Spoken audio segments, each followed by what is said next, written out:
Subscribe कीजिए सेविसर academy को और प्रेस कीजिए bell icon for more updates. दोस्तों, आज का अनमोल वचन है, अपनी बचत का 40% 40% चरणबद्ध तरीके से इक्विटी मार्केट में निवेश करने की सलाह दी जाती है। It is advisable to invest 40% of your saving in equity market in a phase manner. हाँ दोस्तों, यही सही तरीका है कि हम अपने बचत का, जैसे अगर आपका बचत अमाउंट, अगर मान लो बैंक में आपका बचत 50,000 रुपया है, तो 50,000 का 50,000 का अगर देखा जाए तो 40% 20,000 होता है। तो मार्केट में आपको 20,000 इन्वेस्ट करना चाहिए। यदि आपका बचत अमाउंट यदि आपका बजट अमाउंट अगर 50,000 है तो 20,000, बस यहीं तक हमें सीमित होकर इन्वेस्ट करना चाहिए। अब इससे क्या होगा कि आपका जो बचत अमाउंट में से 20,000 ही इन्वेस्ट हुआ है, और वो 20,000 जब आप इन्वेस्ट करेंगे मार्केट में, वो फेज मैनर में, कहने का मतलब है चरणबद्ध तरीके से, का मतलब हुआ कि धीरे धीरे, जैसे जैसे मार्केट गिरे वैसे वैसे आप थोड़ा थोड़ा पैसा इन्वेस्ट करें। इससे ये होगा कि आप में डर नहीं आएगा दोस्तों।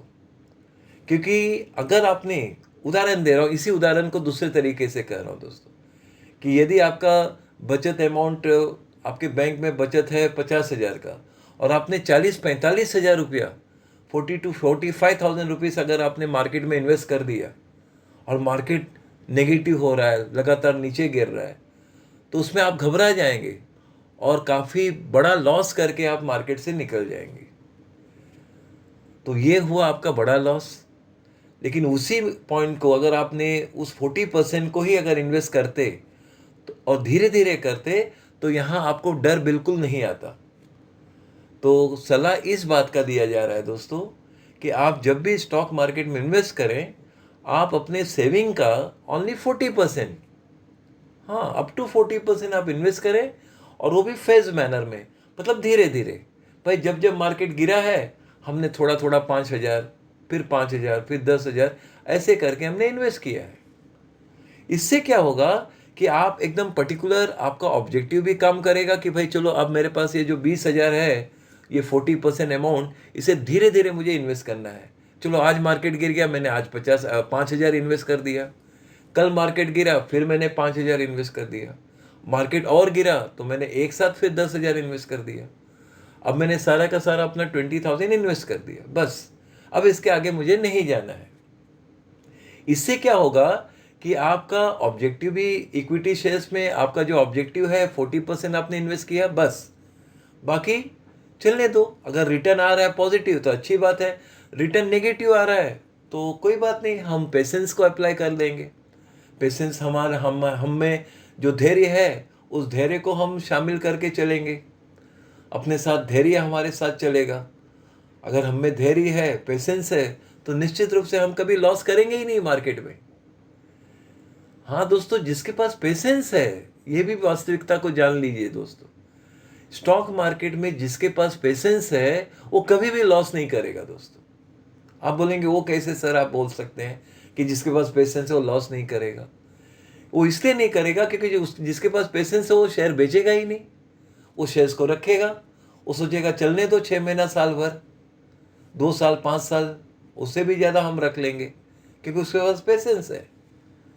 तो 2 साल 5 साल में तो हमेशा की तरह थोड़ी मार्केट नेगेटिव नेगेटिव नेगेटिव ही रहेगा। टर्निंग पॉइंट तो आना निश्चित है मार्केट में, ये तो मार्केट का नेचर ही है, नेगेटिव के बाद फिर पॉजिटिव होना ही होना है।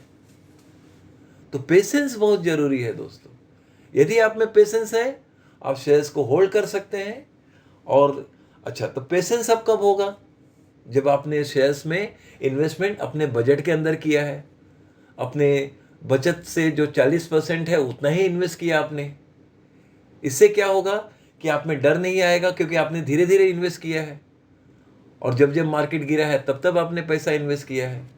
इससे ये फायदा हो रहा है आपको कि आप में डर नहीं आ रहा है, नंबर 1। और दूसरा, आप, ठीक है, आपने मानसिकता बना रखा है कि हमने इसे लॉन्ग टर्म में इन्वेस्ट कर रहे हैं, क्योंकि आपने धीरे धीरे जो इन्वेस्ट किया है उसमें प्राथमिकता आपको ये देनी चाहिए कि हम इसे लॉन्ग टर्म में इन्वेस्ट कर रहे हैं।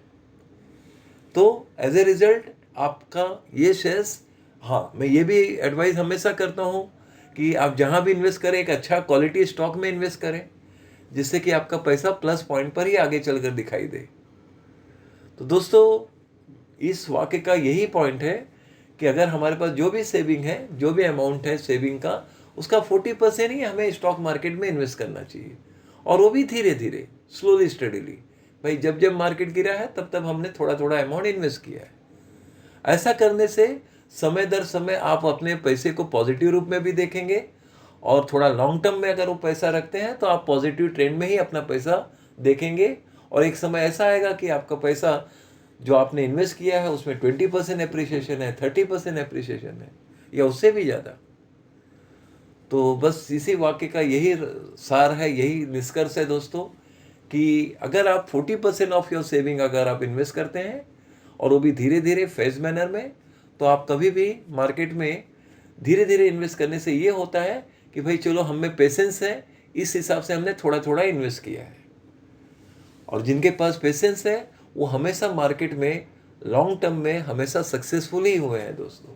ये भी स्टॉक मार्केट का एक सत्य है जो मैं आपसे कह रहा हूँ दोस्तों। तो बस यही कहना था दोस्तों आज के लिए। तो मेरा निष्कर्ष बातों का यही है कि अगर आप अपने सेविंग का 40% इन्वेस्टमेंट करते हैं, और वो भी धीरे धीरे, स्लोली स्टडीली, तो आप हमेशा सफल रहेंगे इन्वेस्टमेंट की दुनिया में। बस यही कहना था दोस्तों। चलते चलते एक ही कहूँगा कि इस मार्केट में या नेगेटिव मार्केट में, इस गिरते हुए मार्केट में, मैं एक ही एडवाइस करूँगा दोस्तों कि आपको प्लेटिनम स्टॉक में इन्वेस्ट करना चाहिए। इससे संबंधित जो भी आपको जानकारी चाहिए व्हाट्सएप में मैसेज कीजिए, आपको सारी जानकारी प्राप्त हो जाएगी। चलिए कल मिलते हैं एक नए अनमोल वचन के साथ।